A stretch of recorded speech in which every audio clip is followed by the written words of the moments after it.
Hello, hello, my friends. AmyR here with Prairie Paper and Ink. Welcome back to my face and my card making space.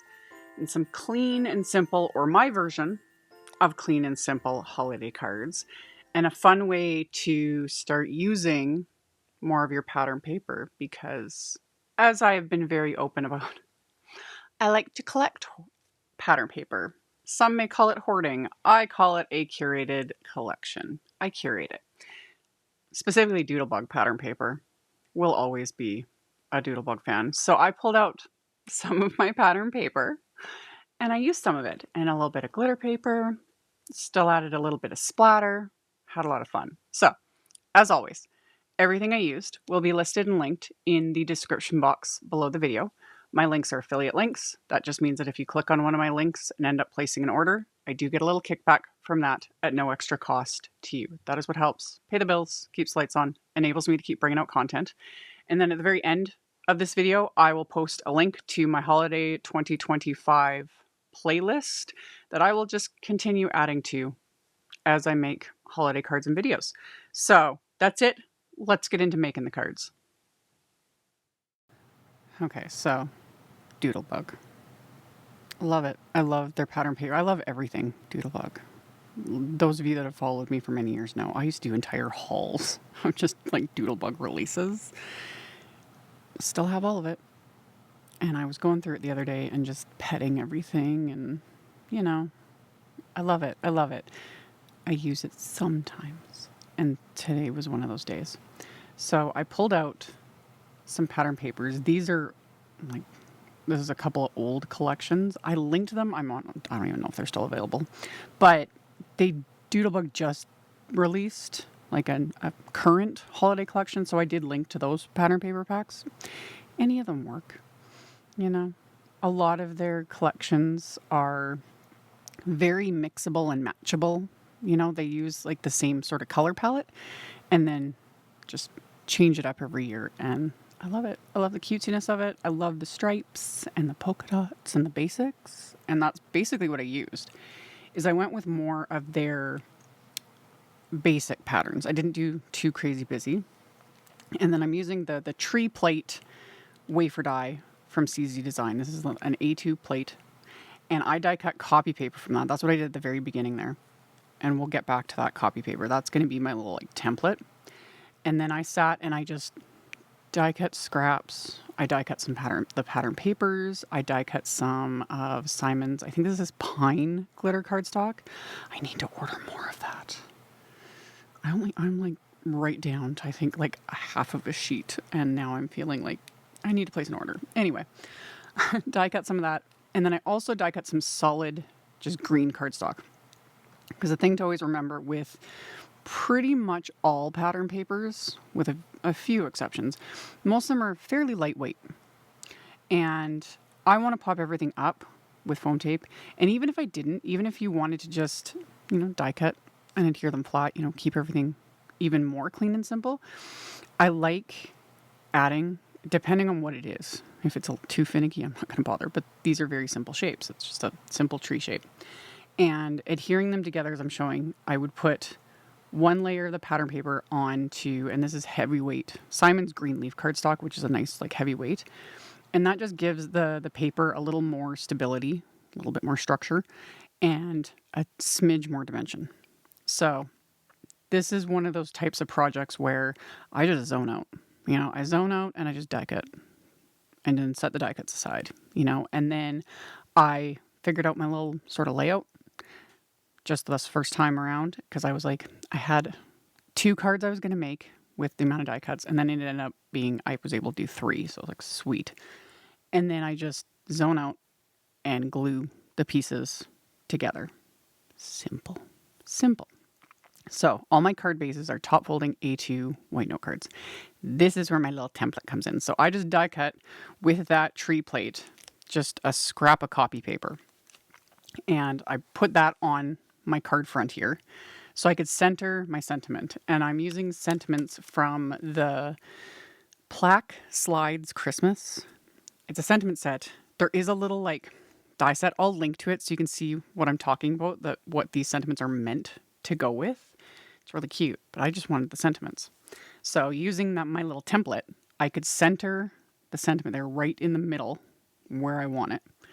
And then I'm stamping it with VersaFine Clair Nocturne ink. And since I was doing 3 cards, I decided to do 3 different sentiments for the front of these, just to mix it up a bit. Now, if I was making like 50 of these or what, like really mass producing, I would probably do like either 5 or 10 of each, or just do them all in one sentiment, because it's just bam, stick it in your MISTI, stamp. Next one, next one, next one. You know, just that repetitiveness, quick and easy. If you wanted to step it up, you could heat emboss the sentiment instead. That would look fabulous. Like heat emboss it with gold. Thought about it, and then I was like, the black's faster. Plus the black pops with all of this.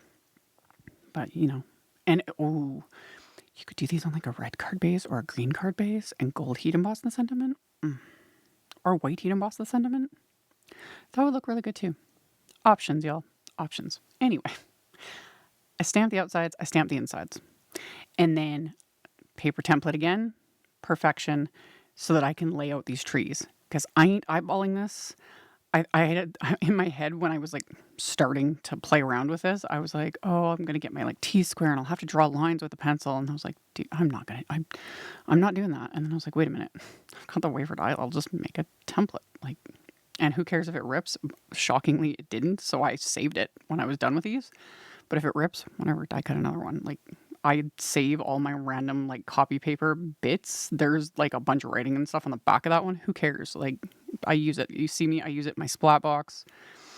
I make use of all the things. So I would lay out the template, and then I figured out by like the third one, I was like, oh, if I hold it down with a magnet, it makes everything easier. Y'all, I'm a professional. Anyway, I adhered all of my trees with foam squares. So this was an extra step, but this was another thing where I just had flipped over all of the trees that I had, adhered together. And then again, just zoned out and put all the foam squares on the back of them. You could skip that step, but when I do clean and simple, I've kind of talked about this, that's usually where I will go a little further with like foam dimensional, that sort of a thing, to just give that little extra visual interest on what is, especially for me, a clean and simple card. So once I had all my trees adhered to the front, I of course had some extras that I adhered to the inside. These ones I didn't back with the cardstock because these are going on the inside. Doesn't need that extra dimension. And then I just glued them in and centered that glittery one right front and center because I love him. I love that color too. I don't reach for green, like that shade of green very often, but for like holiday cards, and it was perfect. I love when things all just come together. So then splatter. Could totally skip it. It's not for everyone. I love me some splatter. So I taped all my cards closed. So I mostly avoid, even sometimes when I tape them closed, I manage to somehow get splatter on the inside. I don't really care, but I try. So I taped all my cards closed. Random copy paper in my splat box because I'm working on white card bases and black splatter. You could skip this. You could do gold splatter. I thought about it, but I was going to do gold embellishments, so I went with black. Plus, again, the black just pops, and I do love me some black splatter. The other thing is using the stamps to mask the sentiment. Shown this many times. I was making sure there was no, residual ink left on the stamps. So that's the last thing you want. You lay it out and then like make a mess of the finished card front. So the stamps just mask what I've stamped, so I don't get splatter on top of them. And another option would just be little squares of copy paper, especially with sentiments like that are very simple and like a basic sort of like square shape, basically. Could just throw a piece of copy paper over that, whatever works. So, masked off my sentiments, tape the cards closed, put them in my splat box, and then I'm using my black gouache to add splatter. And personally, I love it. I was going to go very light-handed, and then, as always, once I get going, it's like, we can't stop. Don't care. I love it. But gold would look great. You could do white even. It wouldn't be as obvious on the white card bases, but would still show up. Just personal preference. If you did darker card bases, white splatter would look amazing. So would gold. So would black. Or just skip the splatter. I like it. It's fun. And I enjoy making the mess. So, use my little fan brush, add my splatter, immediately clean up that gouache because it will stain everything it comes in contact with. So I clean it all up, set everything aside. I let the splatter dry. And then my final embellishment to these, again, we could stop here. I think they're cute. I love the pattern paper, these trees, everything. But I got some gold stars that are, as you can see, holographic amazingness. I was originally only going to add like a couple, just as little like tree toppers, you know, just a couple little gold stars. And again, once I got started and I'm just getting totally distracted by the shinies, I ended up adding a bunch. But this is also the step where I can just zone out. And I'm just adding little dabs of glue and sticking down a little holographic star. And then I just keep adding them randomly. 2 trees per card, basically. Got one as an official little star topper. And then the rest were just sprinkled throughout on the trees, on the card base, wherever. Just a little dab of glue. And I'd pick up those stars with my embellishment wand, press them into place, and then I would just keep repeating until I finished all of them. And then I would sit and like tilt it in the light. But yeah, that's how I do, well, all cards, but especially if I'm doing multiples, everything in steps. So all the die cutting at once, all the stamping at once, all the adhering at once, all the splatter at once, all of the embellishments at once. And it's a great time. So we've got some pattern paper. I used a little bit of it, and cardstock and glitter paper and splatter and holographic stars and a very like clean and crisp sentiments. This is my version of clean and simple. And these were a lot of fun. I love it. So thank you all so much for hanging out with me.